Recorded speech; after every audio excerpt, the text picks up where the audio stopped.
Uhali gani mtazamaji wa TVE, karibu katika taarifa ya habari, tukujuze yale yaliyojiri na tuliokuandalia kutoka chumba cha habari. Mimi ni Sofia Amani, nitakusomea habari za kitaifa. Habari za biashara zitasomwa na Nezia Masinde na habari za kimataifa zitasomwa na Roman Shirima. Karibu hadi tamati. Kifuatacho ndani ya TVE habari. Rais Dr. Samia aagiza taasisi za serikali zijitegemee na kupunguza mzigo kwa serikali. Na katika biashara, mikopo ya serikali imeimarisha mashirika ya umma na kuzalisha faida kwa nchi. Na katika habari za kimataifa, polisi watawanywa Afrika Kusini kukabili maandamano ya kupinga wahamiaji. Karibu mtazamaji wa TVE na moja kwa moja tuanze na taarifa inayoeleza kuwa Rais wa Jamhuri ya Muungano wa Tanzania Dr. Samia Suluhu Hassan amepokea gawio la serikali la shilingi trilioni 1 na bilioni 327, ikiwa ni sawa na ongezeko la shilingi bilioni 300 kutoka gawio la mwaka jana ambalo lilikuwa ni shilingi trilioni 1 na bilioni 28 kutoka taasisi na mashirika yenye umiliki wa serikali. Mwanahabari wetu Goodluck Msola ametuandalia taarifa zaidi. Rais Dr. Samia amepokea gawio hilo Ikulu jijini Dar es Salaam, ambapo akizungumza mara baada ya kupokea gawio hilo ameitaka ofisi ya msajili wa hazina kuendelea kufanya tathmini kwa kina kwa taasisi na mashirika ya serikali yanayoendeshwa na serikali ama kwa ubia baina ya serikali na sekta binafsi ili yaendelee kutengeneza faida, kwani kufanya hivyo kutasaidia kupunguza mzigo kwa serikali na hivyo kujenga taifa lenye kujitegemea kiuchumi. Tulikotoka ni mbali, lakini tunakwenda polepole. Bajeti ya mwaka huu, gap ya kujitegemea imebakia ndogo sana. Kwa hiyo tukikaza buti, tukifanya kazi kwa bidii, nadhani bajeti za miaka miwili ijayo huko tutakuwa tumesimama vizuri. Na huu ndio mwelekeo Tanzania tunatakiwa kusimama. Sasa kadri taasisi za umma zinavyoimarika, ndivyo serikali inavyoongeza uwezo wa kutekeleza vipaumbele vya maendeleo ya wananchi kwa rasilimali zetu wenyewe ndani. Tunaelekea kujitegemea. Wanasema it is impossible until it is possible. So it is possible. Tumeona hapa it is possible. Kwa upande wake, waziri wa nchi ofisi ya Rais mipango na uwekezaji Profesa Kitila Mkumbo amemshukuru Rais Dr. Samia kwa kufanikisha ufunguaji wa nchi chini ya falsafa ya 4R kiuchumi, ambayo imeleta mabadiliko katika uwekezaji na uendeshaji wa taasisi na mashirika ya umma, huku akieleza kuwa hatua hiyo pia imeleta matokeo chanya kwa sekta binafsi kufanya vyema kimataifa. Ni uthibitisho wa dhamira yako thabiti ya kuimarisha uwajibikaji, usimamizi madhubuti wa mali za umma na kuhakikisha kwamba kila taasisi ya umma inatoa mchango wenye tija katika maendeleo ya taifa. Mheshimiwa Rais, tukielewa kama alivyosema msajili wa hazina, ni zaidi ya sheria ya kupokea hundi kama ambavyo utafanya hivi punde. Tukio hili ni fursa ya kuonyesha kuwa taasisi na mashirika ya umma ni mali ya Watanzania na kwamba yanatoa mchango muhimu katika ujenzi wa uchumi wa taifa na utoaji wa huduma kwa wananchi. Awali akielezea kuhusu gawio la mwaka huu, msajili wa hazina Nehemia Mchechu amesema kuwa kwa mwaka huu kumekuwa na mageuzi makubwa katika taasisi na mashirika ya umma ambayo yameleta gawio, kwani hapo yale ambayo mwaka jana alishindwa kukidhi viwango vya kuchangia, kwa mwaka huu yameweza kuchangia na kuondokana na utuku, akihitaja mamlaka ya bandari nchini TPA kuongoza katika kutoa gawio kubwa kwa mwaka huu ambapo imechangia zaidi ya shilingi bilioni 232. Ni kushukuru sana Goodluck Msola kwa taarifa hiyo. Ubovu wa barabara, uchovu, foleni, maslahi madogo pamoja na faini zisizotabirika kwa madereva wa mabasi na magari ya masafa marefu vimetajwa kuchangia msongo wa mawazo ambao hupelekea tatizo la afya ya akili kwa kundi la madereva, hatua ambayo imekuwa ikisababisha ajali zinazoua na kujeruhi watu wengi na kusababisha hasara ya mali. Mwanahabari wetu Goodluck Msola ametuandalia taarifa zaidi. Hayo yamesemwa jijini Dar es Salaam wakati wa zoezi la utoaji wa elimu ya afya ya akili kwa madereva zaidi ya 500 wakiwemo wa kituo cha kimataifa cha mabasi ya kwenda ndani na nje ya nchi cha Magufuli kilichopo Mbezi jijini Dar es Salaam, ambapo akizungumza wakati wa zoezi hilo, Nice Amoni, afisa elimu msaidizi kutoka KOTU, chama cha wafanyakazi wa mawasiliano na uchukuzi nchini, pamoja na mhandisi Marwa Chacha kutoka idara ya usalama na mazingira Wizara ya Uchukuzi, ambao amesema serikali itaendelea kufanyia kazi changamoto hizo, ikiwemo kuja na kanuni za uchovu wa madereva ili kuhakikisha usalama wa abiria na madereva pindi wawapo safarini. Changamoto ya afya ya akili imekuwa ni kubwa na imekuwa changamoto kubwa kwa sababu watu wengi bado hawajatambua. Mtu anakuwa ni mgonjwa wa akili lakini bado hajui kwamba yeye anaumwa. Na tumelenga hivyo kwa sababu tunaona vijana wengi wanapoteza maisha, wengine kwa kujiua, wengine kwa ajali, wakiwa wanaendesha magari wakati bado akili zao haziko sawa. Kwa hiyo tunasisitiza zaidi kwamba madereva wengi wanatakiwa wazungumze wanapokutana na changamoto zao, lakini pia kama kuna vitu ambavyo vinawaumiza katika hali zao za kazi wasinyamaze kimya. Upande wake, kaimu mkuu wa kitengo cha elimu kwa wateja kutoka LATRA, Augustine Fungo, pamoja na James Richard kutoka chama cha wamiliki wa mabasi nchini TABOA, wakiwa ni miongoni mwa watu waliotajwa kuchangia baadhi ya sababu za changamoto hizo kwa madereva, wamesema kuwa kwa upande wa LATRA, madereva wengi wamekuwa wakikiuka sheria za usalama barabarani, ikiwemo kubeba abiria kupita kiasi, huku TABOA wakieleza kuwa kama wamiliki wataendelea kuhakikisha madereva wanapata stahiki zao na haki kwa wakati. Tunaungana nao katika kusisitiza na kuwaasa waajiri wahakikishe kwamba madereva wao ambao ni wafanyakazi wao wanapata muda wa kutosha wa kupumzika kulingana na kanuni na masharti ambayo tumekubaliana nao katika leseni zao za usafirishaji. Katika eneo jingine ambalo tumezungumza na madereva ni kuhakikisha kwamba wanatii na kutekeleza sheria za usalama barabarani, lakini pia kanuni au sheria za udhibiti ambazo ni kanuni za LATRA. Swala la pili, kama chama tumekuwa tukisimama na wamiliki na madereva kuhakikisha madereva wote wanakuwa wanapewa stahiki zao, kwa sababu tunajua dereva akiwepo kwenye basi yule ndiyo kiongozi mkuu wa lile basi. Tunaamini kitu chochote ambacho kitakuwa kinamfanya asiwe comfortable kuendesha lile gari basi kina uwezo wa kusababisha ajali. Kwa hiyo katika kuepusha vitu hivyo, sisi kama chama tulikuwa tukitoa elimu kwa wamiliki waweze kuwazingatia kutoa maslahi yao. Nao baadhi ya madereva wakizungumza wamezitaja sababu zinazochangia wengi wao kuangukia katika tatizo la afya akili, kwani pamoja na faini kutoka jeshi la polisi ambazo hazifahamiki, uchovu na mazingira magumu wapo barabarani, huku wakiomba mamlaka husika kuendelea kufanyia kazi baadhi ya changamoto hizo ili kuepushana na ajali ambazo zinaweza kuzuilika. Mimi changamoto yangu ni hasa askari wa usalama barabarani. Ndio wanatupa sana stress. Kwa nini wanawapa stress? Kwa sababu wanatusingizia makosa. Alafu inatuathiri kuandikiwa faini, kwa hiyo unakuwa unaendesha gari kwa mawazo, pia inaweza kukusababishia hata ajali. Changamoto ni barabara. Barabara sio nzuri na mashimo mengi sana.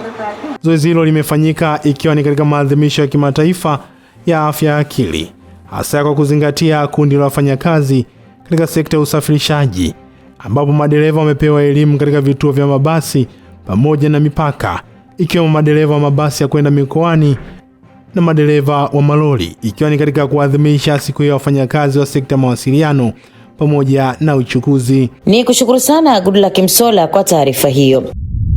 Jeshi la polisi mkoa wa Mwanza limewataka viongozi wa serikali za mitaa kuhakikisha wanatimiza wajibu wao, ikiwa ni pamoja na kuwaondolea wananchi hofu ya usalama ili waendelee kujiletea maendeleo katika shughuli zao za kila siku. Emmanuel Meshak ametuandalia taarifa zaidi kutoka Mwanza. Wito huo umetolewa na kamanda wa jeshi la polisi mkoani Mwanza, Wilibod Mutafungwa, wakati wa mkutano wa hadhara uliofanyika eneo la Kona ya Bwiru, kata ya Nyamanoro, wilayani Ilemela, ukihudhuriwa na viongozi mbalimbali akiwemo mbunge wa jimbo la Ilemela Kafiti William. Akizungumza na wananchi hao baada ya kusikia kero na ushauri kutoka kwao, kamanda Mutafungwa amewatoa hofu wananchi na kutumia hadhara hiyo kutoa wito kwa viongozi wa serikali za mitaa na watendaji wa vijiji na vitongoji kuhakikisha wanatimiza majukumu yao ya kazi. Aidha, amesema kamata ya wahalifu itaendelea kulingana na namna ambavyo wahalifu watapungua katika maeneo hayo,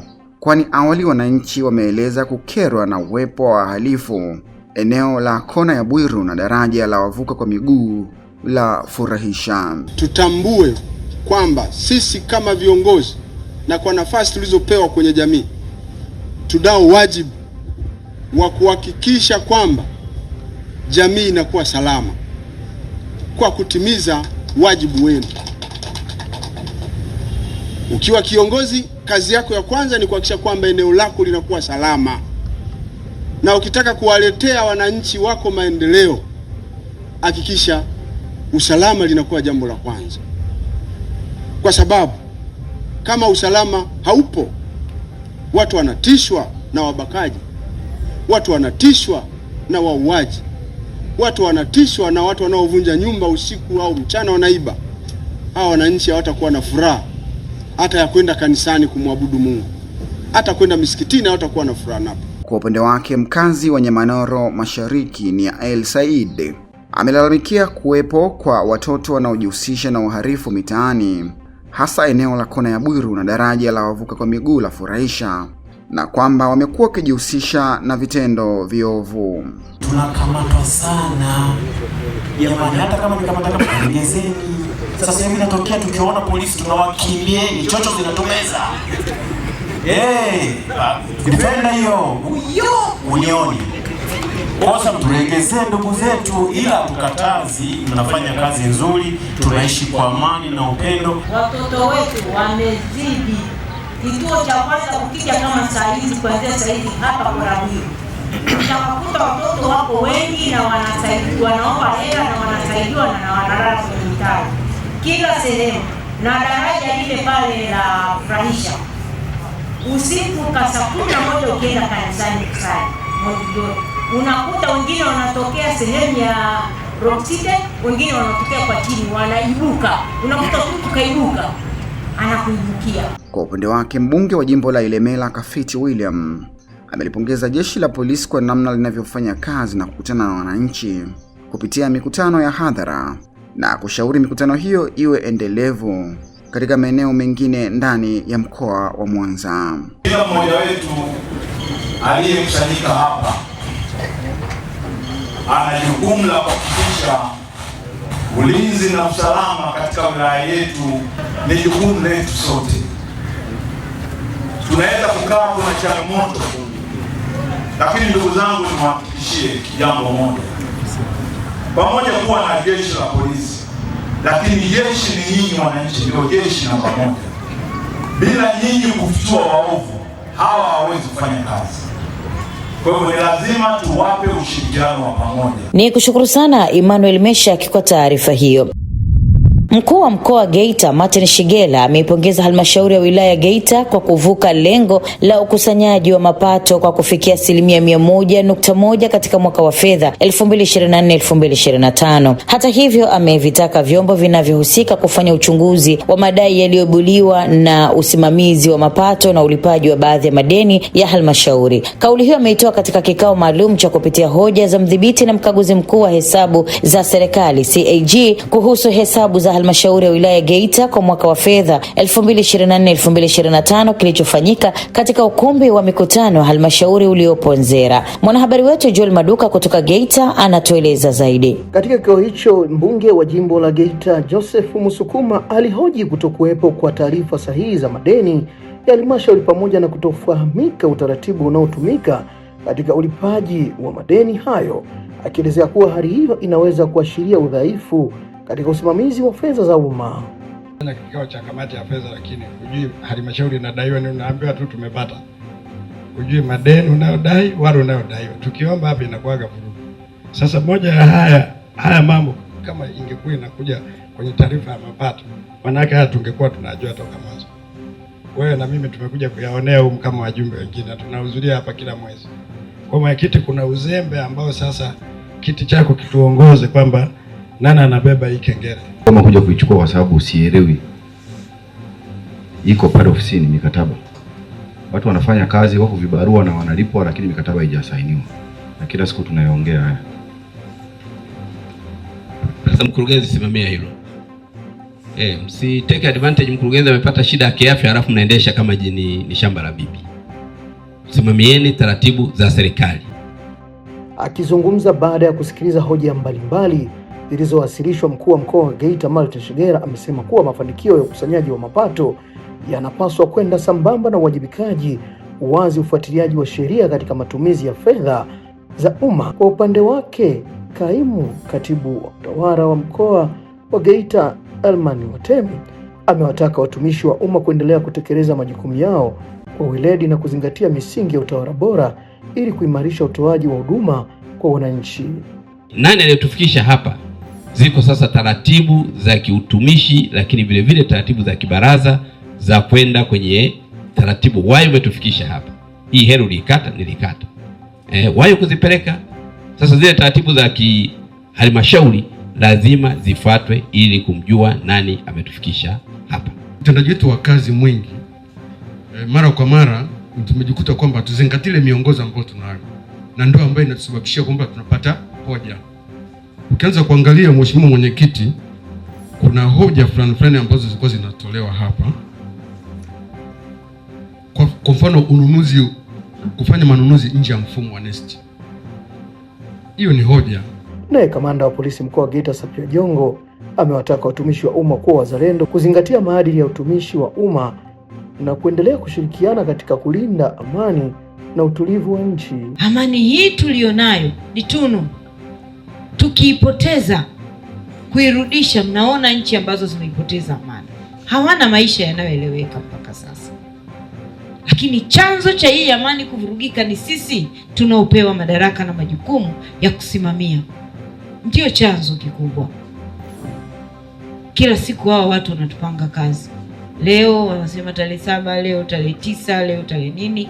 Hivi sisi kama viongozi tulishakaa tukajiuliza ni kwa nini haya yanatokea ndani ya nchi yetu? Wakati halmashauri ya wilaya Geita ikiendelea kujivunia mafanikio ya kuvuka lengo la ukusanyaji wa mapato, viongozi wameelezea kuwa uwazi, uwajibikaji na ufuatiliaji wa sheria vitabaki kuwa msingi wa kuimarisha usimamizi wa rasilimali za umma na huduma kwa wananchi. Ni kushukuru sana Joel Maduka kwa taarifa hiyo. Kufuatia uwepo wa tetesi za maandamano Julai 7 mwaka huu, taasisi ya Tanzania Kwanza inayojumuisha wananchi kutoka maeneo ya Manzese na Mabibo wamejitokeza kukemea na kupinga maandamano hayo, wakisema kuwa hawapo tayari kuona nchi inaingia kwenye vurugu, kwani lengo la maandamano hayo ni kuibua chuki, uvunjifu wa amani na uharibifu wa miundombinu. Mrisho Mapeo anatueleza zaidi. Akizungumza jijini Dar es Salaam na waandishi wa habari, katibu wa taasisi ya Tanzania Kwanza Boniface Shauri Tanga amesema wao kama sehemu ya wananchi wakazi wa Manzese na Mabibo hawapo tayari kuona nchi inaingia kwenye vurugu kama zilizotokea Oktoba 29 mwaka jana, na kusema kuwa wapo tayari kutoa ushirikiano wa hali na mali kwa jeshi la polisi ili kulinda miundombinu pamoja na maisha na mali za wananchi. Kumbuka kwamba Oktoba 29 walifanya mambo kama hayo ya kupinga maandamano ya uchaguzi, lakini matokeo yake tumepata hasara kubwa kama taifa na kama wananchi. Iko miundombinu mpaka leo haijafanya kazi. Iko miundombinu mpaka leo imekuwa kama magofu. Viko vituo vya polisi mpaka leo bado havijafunguliwa wala havijakarabatiwa. Tumeona sisi kama Tanzania Kwanza tutamke na tukemee jambo hilo. Na tunaomba sana polisi, yalotokea Oktoba 29 hatuwezi kuyavumilia wala yavumiliki tena. Na sisi tuko wengi, tumekuja kwa niaba, tuko wengi, tuko zaidi ya 300. Tunataka tupambane na wauni. Tumeyachunguza na sisi tuna fikra, tumeyachunguza maandamano haya sio ya wananchi. Ni kikundi cha watu ambao sijui kwa nia gani wanataka kuharibu nchi. Kwa upande wake, mjumbe wa Tanzania Kwanza ambaye pia ni mwenyekiti wa vijana wa jasiriamali wilaya ya Ubungo, Peter Dismas, amesema maandamano yanayoratibiwa na baadhi ya wanaharakati hayana nia njema na taifa, hivyo amewataka vijana kuyakataa, huku mjumbe wa Tanzania Kwanza Salum Chirwa akisisitiza kuwa maandamano yanapaswa kufuata taratibu na si kuhamasisha vurugu na kuharibu miundombinu. Lakini vile vile tunaona katika Afrika Mashariki, Tanzania tuna reli ya SGR, lakini vile vile tunafahamu jitihada na juhudi kubwa ambayo Rais Samia amewekeza katika sekta nzima ya masuala ya usafirishaji. Leo hii wanakuja wanaharakati na watu wachache wanataka nchi ya Tanzania ishinde kujiendeleza kiuchumi kwa kigezo cha maandamano. Sisi kama vijana wa Kitanzania na taasisi ya Tanzania Kwanza tunawakataa, tunasema hana nafasi katika nchi yetu. Kwa niaba ya Watanzania wasiotaka maandamano, nikiwemo mimi na wenzangu tuliopo hapa na wengine ambao hawakubahatika leo kuwepo kwa sababu tumejichagua, tuwepo wachache kwa niaba ya wengine, tufikishe ujumbe, lakini ikibidi kufanya tutafanya. Wote ambao wanajijua na mapenzi mema na Watanzania, tutaendesha operation nchi nzima kuhakikisha kila ambaye anajaribu kucheza na amani ya Tanzania, wananchi tunachukua hatua dhidi yake. Kwa sababu kilichofanyika tarehe 29 ni kujaribu kwenda kufanya vurugu barabarani. Zinapofeli vurugu barabarani, wanarudi mtaani, jambo ambalo limepelekea kuna ndugu zetu wengi wasiokuwa na hatia wamekufa. Nao baadhi ya kina mama ambao ni wajasiriamali na wajumbe wa Tanzania Kwanza wameeleza kutoridhishwa na mpango huo wa maandamano yasiyofuata sheria na kusema kuwa wao shughuli zao zinahitaji watoke kila siku ili wapate chakula na mahitaji mengine, hivyo hawapo tayari kuona nchi inaingia kwenye vurugu kwa kisingizio cha maandamano. Na hatuyataki, tunapinga leo mpaka kesho, kwa sababu kwanza inaondoa maadili kwa vijana, inachochea uhalifu, na inatuondolea amani kwa ujumla. Na Tanzania sisi hatukuzoea maisha haya. Maisha yetu sisi ni amani toka enzi ya Mwalimu Nyerere mpaka kesho asubuhi. Mimi kama mama, mimi kama Mtanzania, maandamano haya hatuyataki, kwa sababu sisi wa Tanzania maisha yetu, mfano wangu mimi mwenyewe binafsi, mimi ni mama lishe, nitoke nikahangaike ndio familia iishi. Na Oktoba 29 tulipitia mambo mengi sana, hatutamani na hatuyataki, na tunaiomba serikali yetu chini ya Amiri Jeshi Mkuu Daktari Samia Suluhu Hassan, vyombo vyote vya ulinzi na usalama visimame imara. Ni kushukuru sana Mrisho Mapeo kwa taarifa hiyo. Tanzania inatarajiwa kuwa mwenyeji wa mkutano wa kimataifa wa magonjwa ya saratani ya mfumo wa fahamu kwa nchi za ukanda wa kusini mwa jangwa la Sahara, ambao unatarajiwa kufanyika kwa siku 3 ukiwaleta pamoja zaidi ya wataalamu 200 kutoka bara zima la Afrika. Goodluck Msola ametuandalia taarifa zaidi. Akizungumza na waandishi wa habari, mkurugenzi mtendaji wa taasisi ya tiba ya mifupa na ubongo Muhimbili MOI, Balozi Dr. Mpoki Ulisubisya amesema kuwa mkutano huo utafanyika nchini kuanzia Julai 13 hadi 15, ambapo wataalamu hao watajadili na kuja na mapendekezo ya kina ya kukabiliana na ombwe la wataalamu wa matibabu ya saratani ya mfumo wa fahamu ambao upatikanaji wao ni mdogo ndani ya bara la Afrika. Katika nchi yetu na katika bara la Afrika kwa ujumla, hasa nchi zilizo kusini mwa jangwa la Sahara, tuna upungufu mkubwa sana wa wataalamu wenye ujuzi, lakini vile vile uwezo wa kutambua na vile vile kutibu. Licha ya hivyo, dunia imepiga hatua kubwa sana kusonga mbele katika kushughulikia wagonjwa na matatizo ya namna hii. Upungufu wa vifaa vya kisasa vya kushughulika na magonjwa katika mfumo wa fahamu nao umechangia kuwe na uhitaji wa wataalamu hawa kuja pamoja, kujadiliana, halafu kukubaliana ni vipi vitakavyofaa katika mazingira yetu, halafu na vipi ambavyo vinaweza vikasubiri muda kidogo. Kwa upande wake, mwenyekiti wa mkutano huo maarufu kama Sinosa, Dr. Ugumba Kwikima, amesema sababu ya Tanzania kuchaguliwa kuwa mwenyeji wa mkutano huo ni kutokana na kufanya vizuri katika huduma za uchunguzi na matibabu, huku akiwataka madaktari nchini kuweza kujitokeza kwa wingi kushiriki katika mkutano huo. Mkutano huu ni nafasi adhimu kwa taifa letu la Tanzania. Ni nchi nyingi sana za kusini mwa jangwa la Sahara zilitamani kuwa mwenyeji wa mkutano huu kwa mwaka huu, lakini Tanzania ndo ikawa imechaguliwa, na kutokana na vitu vingi vilivyoongelewa hapo awali, kidogo Tanzania imepiga hatua sana katika kuchunguza pamoja na matibabu ukilinganisha na nchi zingine za kusini mwa jangwa la Sahara. Ninachoweza kuomba na kusisitiza tu kwa wataalamu wote ambao tunahudumia wagonjwa wa saratani za mfumo wa fahamu ni kujirejista, kujumuika kwa wingi, na wote tukawepo pale Johari Rotana ili tushirikiane kwa pamoja. Nao baadhi ya madaktari watakaoshiriki katika mkutano huo wamesema kuwa mkutano huo utawasaidia kuimarisha wataalamu zaidi kwa kujenga ushirikiano katika sekta ya matibabu ya magonjwa ya mfumo wa fahamu. Ni kushukuru sana Goodluck Msola kwa taarifa hiyo.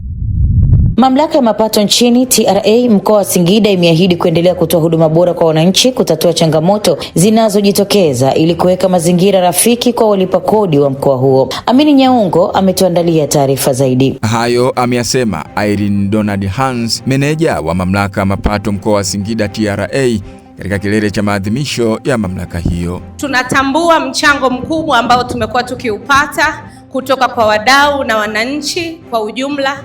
Tuhakikishie kuendelea kutoa huduma bora, kutatua changamoto mbalimbali ambazo zinaendelea kujitokeza katika maeneo ya biashara, ikiwa ni pamoja kuwasikiliza kwa wakati, kufanyia maboresho mifumo yetu ili kuhakikisha tunakwenda sambamba na kasi ya teknolojia ili zoezi la ukusanyaji wa kodi liweze kuwa lenye tija. Aidha, katika kuadhimisha kumbukumbu ya miaka 30 ya mamlaka mapato Tanzania TRA mkoa wa Singida, wamefanya pia zoezi la kurejesha kwa jamii pamoja na kuwafikia wafanyabiashara na kuwapa shukrani kwa kazi nzuri wanayoifanya. Tulikuwa na zoezi la kurejesha kwa jamii ambalo lilifanyika kwa ufanisi na likafanikiwa, tunashukuru.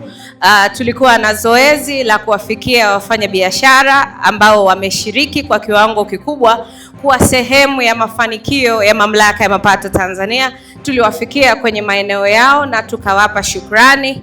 Tulikuwa na zoezi la kupanda miti kwenye hospitali yetu ya rufaa ya mkoa wa Singida. Mkuu wa mkoa wa Singida Halima Dendego amewapongeza TRA mkoa wa Singida kwa kutambua na kuandaa shughuli hiyo ambayo iliwakutanisha wadau mbalimbali wa maendeleo.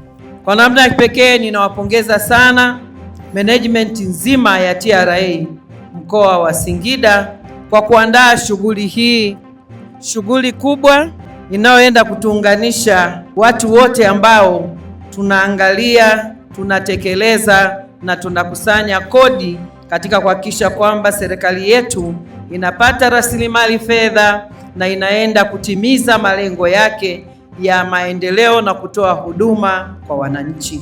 Pia ametumia nafasi hiyo kumshukuru Rais wa Jamhuri ya Muungano wa Tanzania Dr. Samia Suluhu Hassan kutengeneza mazingira mazuri ya ukusanyaji wa mapato. Ni kushukuru sana Amini Nyaungo kwa taarifa hiyo.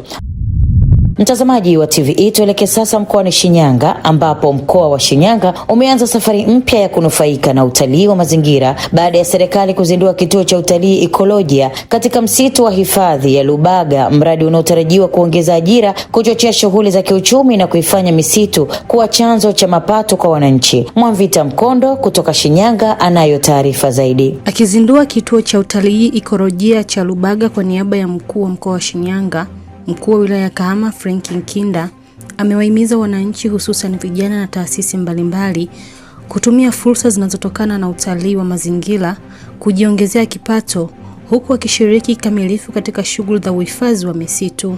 Si siku ya uzinduzi tu, ndugu wananchi wenzangu, lakini siku ya kuonyesha namna ambavyo rasilimali zetu za asili zinaweza kubadilishwa na kuwa fursa za maendeleo ya kiuchumi, ajira, elimu sambamba na burudani kwa jamii. Hii ni moja ya sekta muhimu zinazochangia ukuaji wa uchumi katika nchi yetu ya Tanzania. Mara nyingi watu wanapozungumzia utalii tunaelekeza fikra kwenye mbuga za wanyama, mbuga kubwa za wanyama, milima au fukwe za bahari. Lakini leo mmetudhihirishia kuwa hata hapa Shinyanga tuna hazina kubwa ya utalii wa mazingira inayostahili kutambulika, kuenziwa na kutembelewa.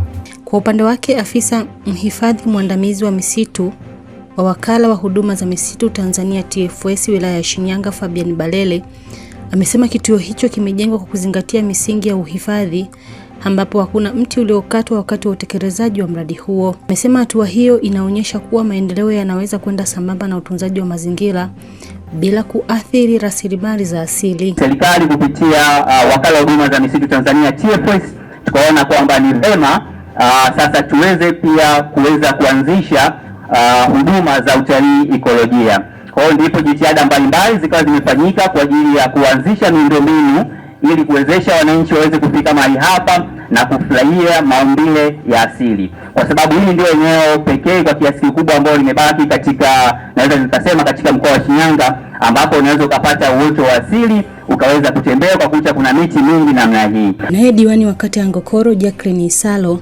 aliyemwakilisha mstahiki meya wa manispaa ya Shinyanga amesema uzinduzi wa kituo hicho ni hatua muhimu katika kukuza utalii wa mazingira na kuunga mkono juhudi za Rais Dr. Samia Suluhu Hassan za kuitangaza Tanzania kimataifa kama kitovu cha vivutio vya utalii. Amesema uwekezaji huo utaongeza idadi ya watalii wanaofika Shinyanga, kuibua fursa mpya za biashara na ajira, pamoja na kufanya Rubaga kuwa miongoni mwa vivutio vikubwa vya utalii katika kanda ya Ziwa. Kwa kazi hii nzuri ambayo sasa tunakwenda kupata matokeo chanya ambayo yatakwenda kutuletea maendeleo katika wilaya yetu ya Shinyanga mjini. Hivyo ninaona kabisa mpaka kufikia 2030 hata sisi Shinyanga tutakuwa tumeingia katika swala la utalii kikamilifu kabisa. Wakazi wa mkoa wa Shinyanga wamepokea uzinduzi huo kwa matumaini makubwa, wakisema utasaidia kuongeza kipato kupitia biashara ndogo ndogo, huduma za utalii na ajira kwa vijana. Nikushukuru sana Mwavita Mkondo kwa taarifa hiyo. Wanafunzi 5 kati ya wanafunzi 60 wa chuo kikuu cha Makerere nchini Uganda wamejeruhiwa baada ya basi walilokuwa wakisafiria kugongana na gari dogo katika barabara ya Kahama Masumbwe. Ajali hiyo ilihusisha basi la kampuni ya Katarama lenye namba za usajili T431 EHW ambalo lilikuwa likielekea jijini Dar es Salaam. Kwa mujibu wa taarifa za kamanda wa jeshi la polisi mkoa wa Shinyanga, basi hilo liligonga gari dogo aina ya Noah lenye namba za usajili T533 DJP na kusababisha majeraha kwa wanafunzi hao 5 huku abiria wengine wakinusurika. Chanzo cha ajali ni uzembe wa dereva wa gari namba T533 DJP Toyota Noah kuingia barabara kuu bila kuchukua tahadhari kwa watumiaji wengine wa barabara. Hawa ni wanafunzi wa Kampala University kutoka kule nchini Uganda ambao walikuwa wanakuja huko nchini Tanzania, na hawa ni wenzetu, ndugu zetu wa Tanzania wenzetu wa kule Zanzibar. Majeruhi wa ajali hiyo wamepelekwa katika hospitali ya manispaa ya Kahama na wanaendelea na matibabu, huku vyombo vya usalama vikiendelea kuchunguza mazingira ya ajali hiyo. Sheria zilizopo nazo zinaweza zikachangia madereva kutokuona umuhimu wa kuwa makini wanapokuwa barabarani, lakini zinapowekwa sheria nzito na ngumu, mtu anajua kabisa nikisababisha ajali ikaleta madhara, maisha yangu yataishia jela, leseni yangu itafutwa na hatua zingine zitachukuliwa. Kwa hiyo rai ya pili kwa serikali yetu ni kutengeneza sheria ngumu zitakazowabana madereva barabarani ili kutengeneza mazingira ya wao kuongeza umakini wanapoendesha vyombo vya moto ili kuepusha ajali barabarani. Mtazamaji, hii ni taarifa ya habari. Mimi ni Sofia Amani na tupate mapumziko mafupi kisha tutaendelea na taarifa ya habari. Kifuatacho ndani ya TVE habari. Na katika biashara, mikopo ya serikali imeimarisha mashirika ya umma na kuzalisha faida kwa nchi.